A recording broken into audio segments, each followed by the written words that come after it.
بسم اللہ الرحمن الرحیم. ناظرین، آج ہم قائد کی زندگی، پاکستان، قائد کا احسان، اس سلسلے کا آخری پروگرام 14واں پروگرام کر رہے ہیں. ہماری یہ معمولی سی ایک ادنا سی کاوش ہے قائد کی زندگی کو سیلیبریٹ کرنے کے، ان کو ایک سلام پیش کرنے کی، ان کی جتنی بھی ہم پہ احسان ہیں اس کو ریکگنائز کرنے کی. اس سلسلے میں ہم نے کوشش کی کہ ہم مختصراً آپ کو قائد کی زندگی، قائد کے ذاتی زندگی، ان کی تعلیم، ان کا بچپن، ان کا خاندان اور ان کی جو پروفیشنل زندگی تھی اور جو ان کی پولیٹیکل سٹرگل تھی اس کے بارے میں آپ کو بتائیں، اور آپ کو یہ بتائیں کہ قائد اعظم محمد علی جناح کا بر صغیر کے مسلمانوں پہ، ہم سب پہ کتنا بڑا احسان ہے، اور ہم جتنا بھی ان کے لیے دعا کریں، ہم جتنا بھی ان کے احسان مند ہوں، یہ کم ہے، کیونکہ آزادی سے زیادہ قیمتی چیز دنیا میں کوئی ہے نہیں.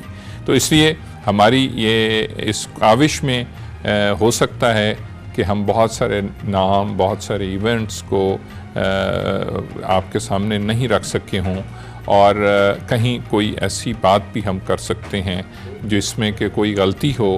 لیکن ہم نے کوشش کی کہ ہم جو لٹریچر اویلیبل ہے اس سلسلے میں ہم وہاں سے مدد حاصل کریں، اور ہمارے پاس قائد اعظم یونیورسٹی میں national institute of historical and cultural research ہے، ان سے ہم معاونت اور رہنمائی بھی لیں تاکہ ہم جو آپ کو انفارمیشن دیں وہ درست ہو.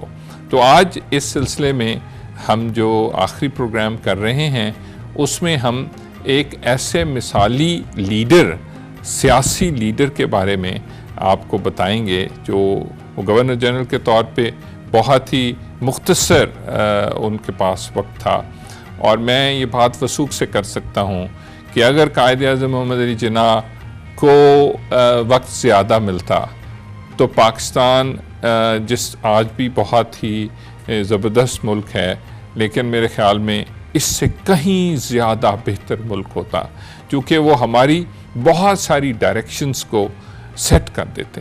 تو اس لیے قائد اعظم کو جتنا بھی وقت ملا انہوں نے ہر طرح سے ہماری رہنمائی کی، as a statesman, as a governor general, as a head of state, as a political leader, as a constitutionalist, اور پھر اپنی زندگی کی جو پرسنل کریکٹرز تھے اس سے ڈیمانسٹریٹ کیا کہ وہ کتنے اعلیٰ پائے کے انسان تھے، کتنا بڑا ان کا ظرف تھا، کتنا بڑا ان کا ویژن تھا جس کے تحت یہ ملک.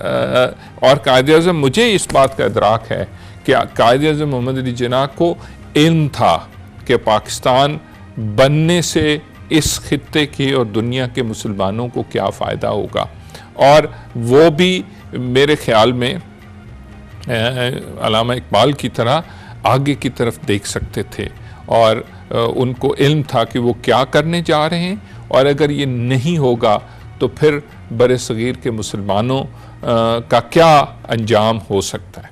تو ہم اب اپنے اس جو ہے وہ موضوع کی طرف آتے ہیں کہ 14 اگست 1947 کا وہ دن جس کو آج ہم سیلیبریٹ کرتے ہیں یوم آزادی کے طور پہ، جب یہ دن آیا، اور یہ ہمارے لیے ایک آج بہت خوشی کا دن ہے، اور 15 اگست 1947 کو قائد اعظم محمد علی جناح نے گورنر جنرل کا حلف اٹھایا.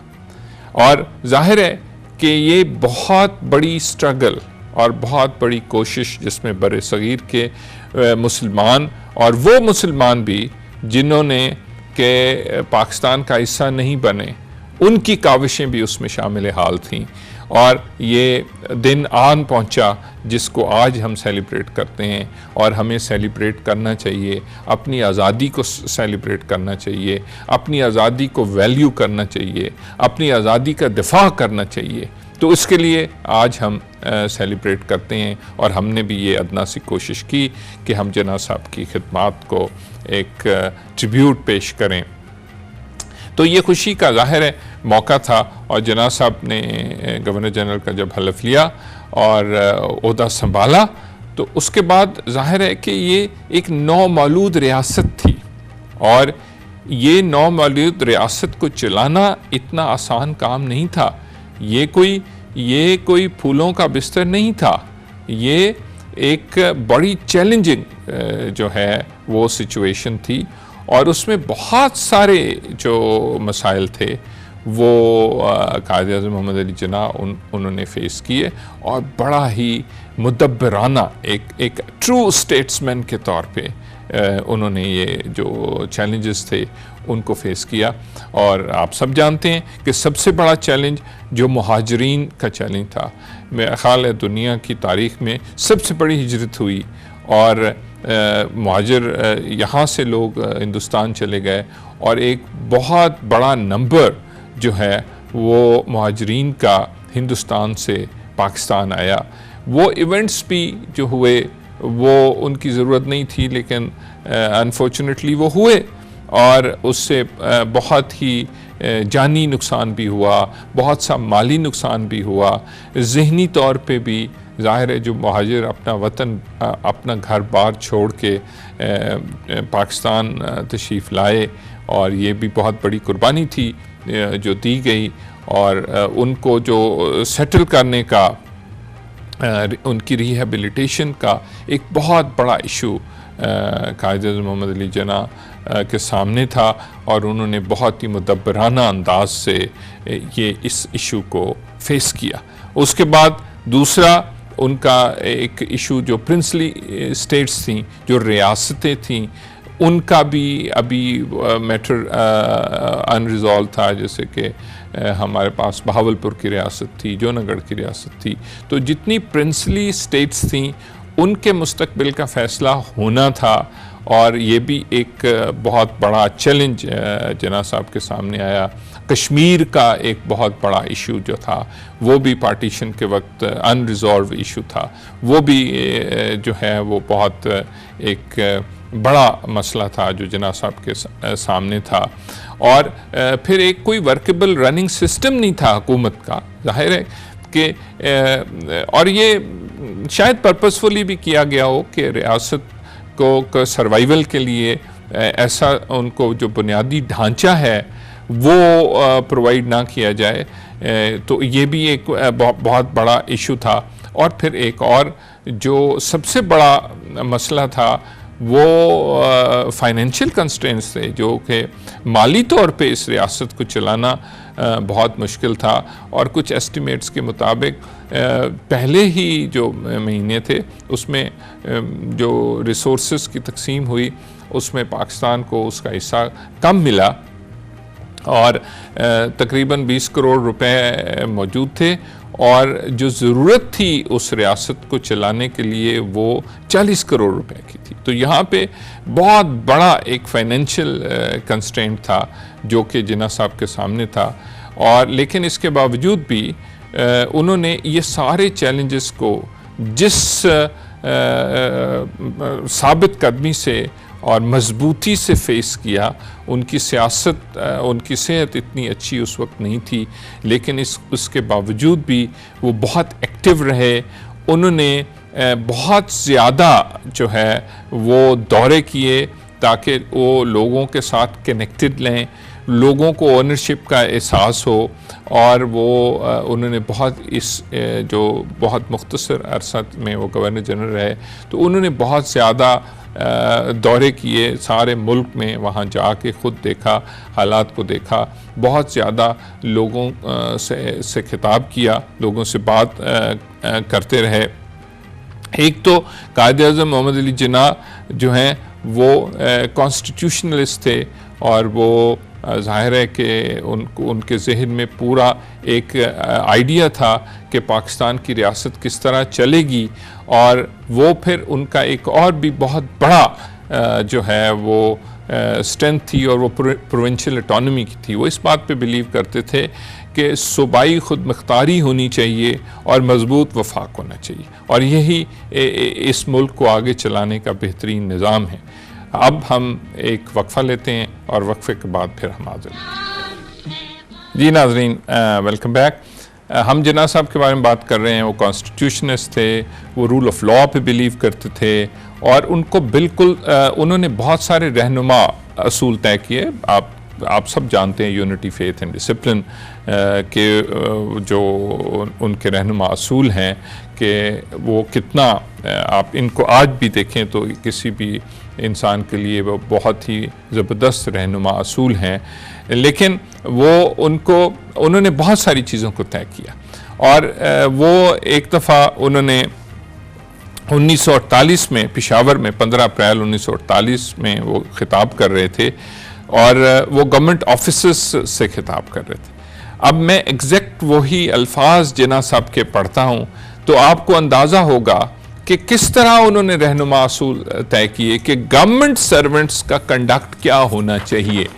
اور انہوں نے یہ کہا، اس سیاسی جماعت یا اس سیاسی جماعت، اس سیاسی رہنما یا اس سیاسی رہنما کی حمایت کرنے میں آپ کا کوئی ہاتھ نہیں ہونا چاہیے. تو یہ وہ سول سرونٹ سے کہہ رہے ہیں، یہ آپ کا کام نہیں ہے. آپ کا فرض نہ صرف اس حکومت کی ایمانداری اور وفاداری سے خدمت کرنا ہے، بلکہ اس کے ساتھ ساتھ بے خوفی سے اپنی اعلیٰ ساکھ، عزت، اپنے وقار اور اپنے خدمت کے جذبے کو برقرار رکھنا ہے. تو یہ انہوں نے جو گورنمنٹ سرونٹس تھے ان کو ان کی نیوٹرلٹی، ان کی آنیسٹی، ان کی ڈگنیٹی، ان کے اپ رائٹ ہونے کے بارے میں یہ جناح صاحب کے ایگزیکٹ الفاظ جو انہوں نے پشاور میں 15 اپریل 1948 کو خطاب کرتے ہوئے کہے. تو یہ آپ بتائیں کہ آج بھی ہمارے حکومتی عہدیداروں کے لیے یہی رہنما اصول ہونے چاہیے جو جناح صاحب نے اس وقت طے کر دیے تھے. اور رول آف لاء پہ بڑا وہ جو ہے زبردست طریقے پہ بلیو کرتے تھے. ایک دفعہ ایسا ہوا کہ ان کے جو اے ڈی سی ہیں میجر گل حسن، وہ بتاتے ہیں کہ کوئی 400 کے قریب جو حکومتی ملازم تھے انہوں نے جلوس نکالا کراچی میں، اور وہ گورنر جنرل ہاؤس کی طرف آنا شروع ہوئے. تو ان سے پوچھا گیا جناح صاحب سے کہ جی اگر آپ حکم دیں تو ان پہ لاٹھی چارج کر کے ان کو ڈسپرس کیا جائے. تو جناح صاحب نے منع کیا کہ ان کا حق ہے، ان کو آپ ڈیمانسٹریٹ کرنے دیں، as long as they are peaceful, وہ امن سے رہتے ہیں. تو آپ ان کو بالکل جو ہے وہ ان کو آپ یہ ڈیمانسٹریشن گورنر جنرل ہاؤس کے سامنے، میں نے پہلے آپ کو ان کا خطاب جو انہوں نے حکومتی گورنمنٹ سرونٹس کو کیا، اب یہ دوسرا پریسیڈنٹ ہے. پروونشل اٹانومی کے بالکل بڑا فرم بلیور تھے کہ صوبائی خود مختاری ہونی چاہیے، صوبوں کو اپنے فیصلے کرنے کے اختیار خود ہونا چاہیے. ایک میں مثال، کچھ مثالیں میں اور بھی ان کی زندگی کے بارے میں دوں گا. وقت کی پابندی، ڈسپلن، جیسے یونٹی فیتھ ڈسپلن، اتحاد، ایمان، تنظیم. اور ایک دفعہ ایسا ہوا کہ سندھ کے وزیر اعلیٰ کو 9 بجے کا ٹائم دیا انہوں نے ملاقات کا. 9:05 پہ وزیر اعلیٰ پہنچ گئے گورنر جنرل ہاؤس میں. تو اے ڈی سی نے کہا کہ جی آپ کا ٹائم تو اوور ہو گیا، 5 منٹ آپ لیٹ ہیں. تو وزیر اعلیٰ سندھ نے کہا کہ آپ جا کے گورنر جنرل صاحب کو بتا دیں کہ میں آیا ہوں. تو اس نے کہا جی آپ کو میں بتا رہا ہوں کہ آپ کا ٹائم جو ہے وہ 5 منٹ آپ لیٹ ہیں. تو انہوں نے اصرار کیا کہ آپ قائد کو بتائیں کہ میں آیا ہوں. وہ اندر گیا اور واپس آ کے اس نے کہا ٹمورو ایٹ 9، کل 9 بجے تشریف لائیے گا. تو یہ تھا ڈسپلن، وقت کی پابندی کے بارے میں جناح صاحب نے وہ سارے رہنما اصول گورنمنٹ سرونٹس کو بھی بتا دیے. ریاست کو کس بنیادوں پہ چلانا ہے، جس میں بالخصوص میں نے پروونشل اٹانومی کی بات کی. پھر اس کے بعد وقت کی پابندی کیسے کرنی ہے، رول آف لاء کو کیسے آبزرو کرنا ہے، اور پھر اس کے بعد ان کی جو پرائیورٹی تھی، جیسے میں نے کہا کانسٹیٹیوشنلسٹ تھے، وہ ان کے چیلنجز میں جو مختصر وقت میں ان کو چیلنج ملا، ایک یہ بھی تھا کہ وہ آئین پاکستان بھی بنائیں. لیکن ہم سب کو جو قائد کو چاہتے ہیں یا قائد کے فالوورز ہیں وہ سب یہ سمجھتے ہیں کہ یہ پاکستان کے لیے ایک خوش قسمتی نہیں تھی کہ قائد کو بہت تھوڑا وقت ملا. اگر وقت زیادہ ملتا تو یہ ریاست کے بہت سارے بنیادی اصول طے ہو جاتے اس وقت، جو کہ بعد میں بہت دیر سے ہم ان کو طے کرنے میں کامیاب ہوئے. تو اور پھر یہ ریاست آج پہلے سے یا آج سے کہیں زیادہ مضبوط ہوتی. تعلیم کے بارے میں انہوں نے ایک دفعہ جو انہوں نے تعلیمی کانفرنس میں ایک خطاب کیا، وہ بھی ایگزیکٹلی میں ان الفاظ کو آپ کے سامنے پڑھتا ہوں، اور وہ بھی ان کی جو پرائیورٹیز تھیں تعلیم کے بارے میں، ان کو آپ غور سے ذرا سنیے گا. اس میں کوئی شک نہیں کہ ہماری ریاست کا مستقبل ہم اپنے بچوں کو کس قسم کی تعلیم دیں گے اس پہ بہت زیادہ انحصار کرے گا. تعلیم آج بھی ہمارے لیے اور ہماری حکومتوں کے لیے رہنما اصولوں میں شامل ہے کہ تعلیم کو پرائیورٹی دیں، تعلیم پہ انویسٹ کریں. اور جناح صاحب خود یہ فرما رہے ہیں، اس میں کوئی شک نہیں کہ ہماری ریاست کا مستقبل ہم اپنے بچوں کو کس قسم کی تعلیم دیں گے اس پہ زیادہ انحصار کرے گا. مستقبل کی پروٹیکشن کا، اور کرنا بھی چاہیے. اپنے لوگوں کو سائنسی اور تکنیکی تعلیم دیں، سائنٹیفک اینڈ ٹیکنیکل ایجوکیشن. آج بھی ہم یہی کہہ رہے ہیں کہ اپنے لوگوں کو ٹیکنیکل ایجوکیشن. قائد اعظم محمد علی جناح 1948 میں یہ بات کر رہے ہیں ہمارے سے. آپ دیکھیں ہمیں کتنا فخر ہونا چاہیے ان کے تدبر پہ، ان کی فراست پہ، ان کے مستقبل کے بارے میں جو ہمیں وہ رہنما اصول طے کر رہے تھے اس کے پہ. اپنے لوگوں کو سائنسی اور تکنیکی تعلیم دینے کی فوری ضرورت ہے، اور اس کے ساتھ ساتھ ہمیں اپنے آنے والی نسل کا کردار بھی صحیح سمت استوار کرنا ہے. کریکٹر بلڈنگ، انہوں نے یہ کہا کہ اس ریاست کا مستقبل اسی پہ بلیو کرتا ہے کہ ہم کون سی تعلیم اپنے ینگسٹرز کو دے رہے ہیں، اور سائنسی تعلیم دینی چاہیے، ٹیکنیکل تعلیم دینی چاہیے، اور پھر ان کی کریکٹر بلڈنگ کرنی چاہیے کہ وہ بہترین شہری ہوں، وہ ایک دنیا کے بہترین شہری ہوں. اور جو ہمارا امیج ہے، ہم ان کو ایسے گریجویٹس پیدا کریں جن کے اندر جو ہے وہ خواندہ ہوں، جو کہ سائنس کا علم رکھتے ہوں، جو ٹیکنیکل ایجوکیشن رکھتے ہوں، اور جن کا کردار بہت زیادہ مضبوط ہو، وہ اپنے وطن سے محبت کرتے ہوں. تو یہ جناح صاحب اس وقت اپنے رہنما اصول طے کر رہے تھے. اور اسٹیٹ بینک کا جب افتتاح ہوا تو اسٹیٹ بینک کے میں آپ کو سارے قائد اعظم محمد علی جناح کے بارے میں ان کی ذاتی، انہوں نے آسٹیرٹی کے لیے بھی آپ کو علم ہے کہ انہوں نے بہت ہی اسٹرانگ نوٹ جاری کیا تھا، اور اس میں انہوں نے کہا تھا کہ کوئی بھی ایسا زیادہ چیزیں خرچ نہ کی جائیں، اور یہ جو ہمارا فائنینشیل کنسٹرین ہے اس کو آسٹیرٹی کے ذریعے، کفایت جاری کے ذریعے، اور انہوں نے اس کو ڈیمانسٹریٹ بھی کیا. وہ جب بھی کیبنٹ میٹنگ ہوتی تھی اس میں دیکھ لیں کہ وہ اپنے وزراء کو یہ کہتے تھے کہ آپ چائے گھر سے پی کے آئیں. حالانکہ یہ چھوٹا سا جسچر ہے. ایک میں ان کی زندگی کے بارے میں ایک اور جو بات ہے، پہلو ہے، وہ میں یہ بتاؤں گا کہ جب وہ زیارت میں تھے، ان کی طبیعت ٹھیک نہیں تھی، بھنڈی بہت شوق سے کھاتے تھے. تو محترمہ فاطمہ جناح نے بھنڈی بنوائی اور اس کے ساتھ ایک اور ڈش بھی بنائی، کیونکہ کھاتے زیادہ نہیں تھے، ان کی طبیعت جو ہے وہ اچھی نہیں رہتی تھی، تو اس لیے وہ ویک ہو گئے تھے. تو محترمہ نے محبت میں، احترام میں جو ہے وہ بھنڈی کے ساتھ ایک اور ڈش بھی بنوا لی. تو جب وہ کھانا سرو ہوا تو جناح صاحب نے فرمایا کہ یہ آج 2 کھانے آپ نے کیوں بنوائے؟ مجھے تو ایک کھانا الاؤڈ ہے. تو آپ یہ دیکھ لیں کہ یہ ہے ان کی ذاتی پرسنل جو کریکٹر ہے، وہ جو رہنما اصول بھی انہوں نے طے کیے. اور فوری طور پہ انہوں نے کہا کہ یہ جو دوسرا کھانا ہے اس کے کھانے کے ایسٹیمیٹ بنوائیں، اور فوری طور پہ جو پیسے ہیں وہ میرے ذاتی اکاؤنٹ سے جو ہیں وہ قومی خزانے میں جمع کرا دیے جائیں. تو یہ آپ کے لیے ایک ایک ایسی مثال ہے جو اپنے ذاتی کردار سے انہوں نے ظاہر کی۔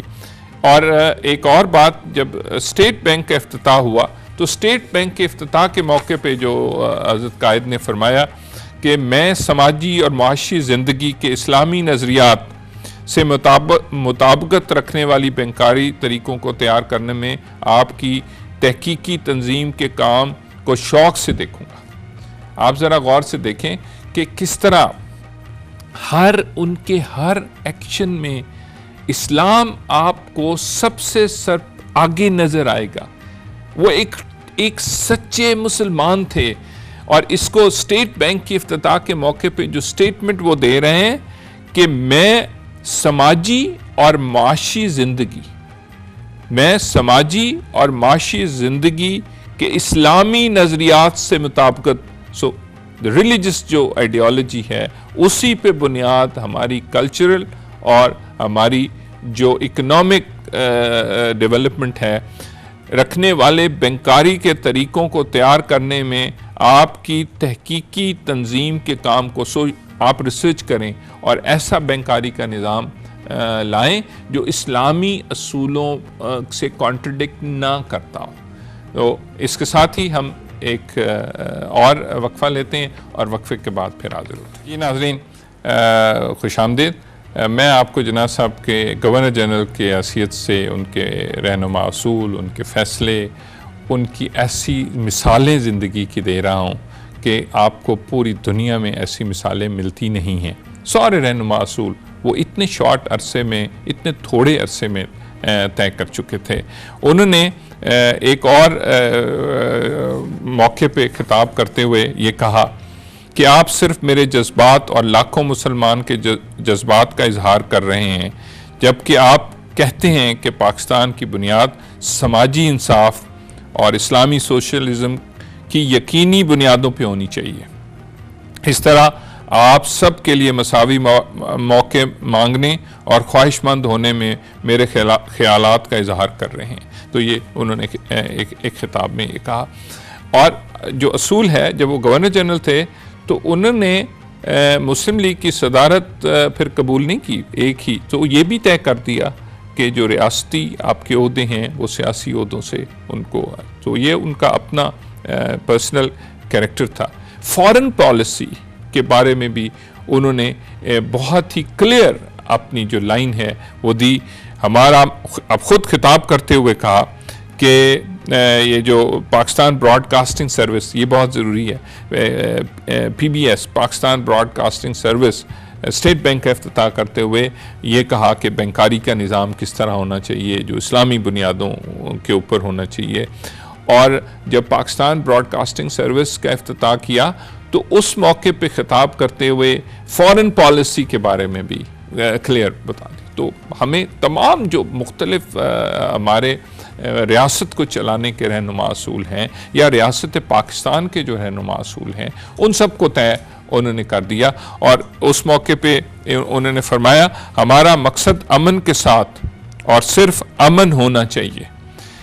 ہم پرامن زندگی گزارنا چاہتے ہیں اور اپنے قریبی ہمسایوں اور دنیا کے ساتھ خوشگوار اور دوستانہ تعلقات برقرار رکھنا چاہتے ہیں۔ تو یہ فارن پالیسی کے بارے میں قائد اعظم محمد علی جناح کے خیالات ہیں۔